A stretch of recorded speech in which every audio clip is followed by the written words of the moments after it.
KCPD అంటే ఇదేనా? I'm very sorry, ఇలాంటి వర్డ్స్ని నా వీడియోస్లో నేను ఎప్పుడు యూజ్ చేయలేదు, యూజ్ చెయ్యను కూడా. కానీ నిన్న మ్యాచ్ చూసాక నాకేం అర్థం కావట్లేదు. ఊచకోత, బీభత్సం, భయానకం ఇవన్నీ సరిపోయేమో. 283 1 వికెట్. టీమిండియా ఒక కల్లోలం క్రియేట్ చేసింది సౌత్ ఆఫ్రికాలో. నాకైతే మైండ్ బ్లాక్ అయిపోయింది. అదేం బ్యాటింగ్ రా స్వామి, పిచ్చా ఒట్టుడు కొట్టారు సౌత్ ఆఫ్రికా బౌలర్స్. చూస్తే జాలి వేసింది. అంటే ఐపీఎల్ టైంలో ఎస్ఆర్హెచ్ టీం ఆడుతుంటే అప్పుడే అనుకున్నాం మనం వీళ్ళే నిలాడుతున్నారని చెప్పి. దానికి మించి ఆడేశారు. ఇంటర్నేషనల్ ఫార్మాట్లో ఇలా ఆడడం అంత ఈజీ కాదు. అండ్ నేను ప్రివ్యూ వీడియోలో క్లియర్గా చెప్పాను, సంజు శాంసన్ లాంటి స్ట్రోక్ ప్లేయర్స్కి ఈ పిచ్ సెట్ అయి తీరుతుంది. టీమిండియా నుంచి ఒక సెంచరీ వస్తుంది. సూర్య చేస్తాడే మనకున్నా, కానీ ఇక్కడ 2 సెంచరీలు వచ్చాయి. Sanju Samson century, Tilak Varma back to back century. వామ్మో, 283 రన్స్ చూడగానే సౌత్ ఆఫ్రికా వాళ్ళ ఫ్యూజ్లు ఎగిరిపోయాయి. కేవలం సౌత్ ఆఫ్రికా కాదు, ఆ ప్లేస్లో ఎవరున్నా ఎగిరిపోతాయి, ఎవ్వరు ఏం చేయలేరు. అభిషేక్ శర్మ కూడా మంచిగానే బ్యాటింగ్ చేశాడు, త్వరగా అవుట్ అయ్యాడు. అసలుకు సంజు శాంసన్ ఇంతవరకు T20I క్రికెట్ హిస్టరీలోనే వికెట్ కీపర్ అనమాట. 3 సెంచరీస్ చేశాడు, ఎవ్వరూ చేయలేదు. అండ్ ఇంకొకటి ఏంటి తెలుసా, ఈ క్యాలెండర్ ఇయర్లో 3 సెంచరీస్. ఒకే క్యాలెండర్ ఇయర్లో T20లో ఇంతవరకు ఎవరు 3 సెంచరీస్ చేయలేదు. Sanju Samson back to back 2 సెంచరీలు చేశాడు, బ్యాక్ టు బ్యాక్ 2 డక్కులు, మళ్ళీ సెంచరీ. సో ఆ డక్కులు మాత్రం చేయకుండా ఓ 20లు 30లు కొట్టి ఇలానే ఆడుతూ వరల్డ్ కప్లో కూడా నువ్వే ఓపెనర్గా ఉండి మాకు వరల్డ్ కప్ గెలిపి స్వామి. అంటే ఖచ్చితంగా opener, regular opener Sanju Samson Sanju Samson and Yashasvi Jaiswal అవుతారు, అభిషేక్ శర్మ కాదనమాట. ఇది జరిగే అవకాశం ఉంది ఫ్యూచర్లో ఇంకొన్ని రోజులు. అంటే యశస్వి జైస్వాల్ వచ్చేసాక, రెగ్యులర్గా T20 గేమ్లో కూడా వచ్చేసాక, మనోడు బార్డర్ గవాస్కర్ ట్రోఫీలో ఉన్నాడు కాబట్టి ఇప్పుడు ఈ T20 సిరీస్ అనేది ఆడలేదు, వర్క్లోడ్ మేనేజ్మెంట్. ఇక నెక్స్ట్ అభిషేక్ శర్మ ఆల్రెడీ చెప్పాను, బాగానే ఆడాడు. మనోడు కొంచెం ఆవేశం ఎక్కువ కాబట్టి త్వరగా వెళ్ళిపోయాడు. తిలక్ వర్మ, ముంబై ఇండియన్స్ ఏమంత పిచ్చిది కాదమ్మా రిటైన్ చేసుకుంది అంటే. ఎందుకంటే Mumbai Indians, Chennai super Kings వీళ్ళ ఆక్షన్ స్ట్రాటజీస్ అవ్వచ్చు, వీళ్ళు రిటైన్ చేసుకునే ప్లేయర్స్ అవ్వచ్చు, చాలా బాగుంటాయి అన్నమాట. సో పిచ్చిది కాదు. అదేం కొట్టుడు బాబు, బ్యాక్ టు బ్యాక్ సెంచరీస్ పక్కన పెట్టండి. మనోడు ఏదో ఊరికే ఊపేయట్లేదు బ్యాటింగ్ పిచ్చి కదా అని చెప్పి, ఆ గ్యాప్స్ కూడా ఆడాడు. సంజు శాంసన్ కన్నా బాగా ఆడాడు, సంజు శాంసన్ కన్నా ఎక్కువ స్ట్రైక్ రేటు.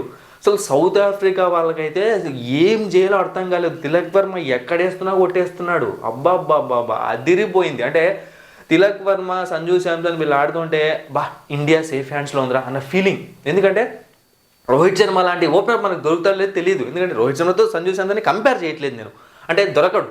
అండ్ అలాగే కోహ్లీ లాంటి మిడిల్ ఆర్డర్ ప్లేయర్ మనకు దొరకడు. సో బట్ ఒక సేఫ్ హ్యాండ్స్లో ఉందిరా బాబు అన్న ఒక ఫీలింగ్ అనమాట. ఎందుకంటే తిలక్ వర్మ అంటే ఒక మ్యాచ్గా మనం ఎక్కువ పోడేయకూడదు, ఒక మ్యాచ్ ఆడకుంటే ఎక్కువ తిట్టేయకూడదు. బట్ ఇలానే కంటిన్యూ చేస్తూ బాగా ఆడాలని కోరుకుందాము. దుమ్ము దులిపేశారు. 283 1 వికెట్. సరే, మ్యాచ్ అంటే బ్యాటింగ్ అయిపోయింది. సౌత్ ఆఫ్రికా బౌలర్స్ పైన జాలి కూడా చూపించలేదు. కనీసం బ్యాటింగ్ చేస్తున్నారు వాళ్ళు, దానిపైన జాలి చూపించాలి కదా. హర్షదీప్ సింగ్ వచ్చిరాగానే స్టార్ట్ చేశాడు వికెట్లు తీయడం. హర్షదీప్ సింగ్ ప్రైమ్ ఫామ్లో ఉన్నాడు అనమాట. జస్ప్రీత్ బుమ్రా ఎప్పుడు ఫామ్లో ఉంటాడు. ఈ ఇద్దరు కలిసి ఒక పెద్ద టీం పైన ప్రైమ్ ఫామ్లో ఉన్నప్పుడు ఆడితే మ్యాచ్ ఎలా ఉంటుందో చూడాలని ఉంది. బాబా ఏం బౌలింగ్ చేస్తున్నాడు తెలుసు అసలు. అంటే నాకు తెలిసి హైయెస్ట్ T20 వికెట్స్ ఇంకొక 1 or 2 ఉన్నాయనుకుంటా, చాహల్ని దాటేస్తాడు. అంత ఈజీ కాదు. ఫాస్ట్ బౌలర్స్ అన్ని వికెట్స్ తీసుకోవడం మామూలు విషయం కాదనమాట. అది కూడా తను డెబ్యూ చేసింది చాలా ఇంకా 2 years 3 years కూడా కాలేదు తను డెబ్యూ చేసి ఇండియాకు T20 ఫార్మాట్లో. అప్పుడే అన్ని వికెట్స్ తీసేసుకున్నాడు. So fantastic. ఇక హెన్రిచ్ క్లాసెన్ అంటే చెప్పే కదా, ఫ్యూస్లు ఎగిరిపోయాయి అనమాట. అంత స్కోర్ చూసాక వాళ్ళకి ఏం అర్థం కాలేదు. ఒకవేళ దాన్ని ఏదైనా చెయ్యాలి అంటే హెన్రిచ్ క్లాసెన్, ట్రిస్టన్ స్టబ్స్ వీళ్ళే ఆడాలి. ఇంకా అంతకుమించి డేవిడ్ మిల్లర్ సపోర్ట్ చేయాలి. అంతకుమించి ఎవరు అంత ఘోరమైన హిట్టింగ్ చేసేవాళ్ళు లేరు అక్కడ. అండ్ ఒకవేళ 230 240 ఉన్నా ఆలోచిస్తారేమో కొట్టచ్చేమో అని. 280 చూసాక అయిపోయింది, చచ్చిపోయారు వాళ్ళు. సో హెన్రిచ్ క్లాసెన్ని డక్అవుట్ చేసి పక్కన కూర్చోబెట్టాడు. హర్షదీప్ సింగ్ వచ్చాడు, అవుట్ అయ్యాడు, వెళ్ళిపోయాడు, అయిపోయింది మ్యాచ్. ఇంకా అక్కడతో క్లోజ్. బేసిక్గా మ్యాచ్ ఫస్ట్లోనే క్లోజ్ అయిపోయింది.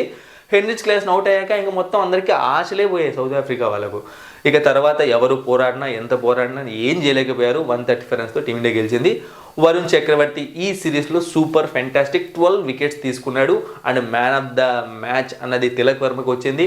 అండ్ సూర్య ట్రోఫీ తీసుకుని వెళ్ళి నార్మల్గా ప్రతి కెప్టెన్ చేసినట్టే ఒక యంగ్ ప్లేయర్కి అంటే ఇచ్చేస్తాడనమాట, అలా ఇచ్చేసాడనమాట. మొత్తానికి టీమిండియా డామినేషన్ అన్నది కంటిన్యూ అయింది T20 ఫార్మాట్లో. సో మొన్న సిరీస్ ఓడిపోయాము. సో టెస్ట్ సిరీస్ న్యూజిలాండ్తో, మొత్తానికైతే సౌత్ ఆఫ్రికాతో T20 సిరీస్ గెలిచాము. అది కూడా లాస్ట్ మ్యాచ్ ఫుల్ మీల్స్ ఫ్యాన్స్కి బాగా ఇచ్చారనమాట. సో మన ఫ్యాన్స్ కొంచెం కూల్ అయి ఉంటారు. ఇక నెక్స్ట్ బార్డర్ గవాస్కర్ ట్రోఫీ ఉంది, అక్కడ కూడా బాగా ఆడాలని కోరుకుందాం. Thank you for watching and supporting me.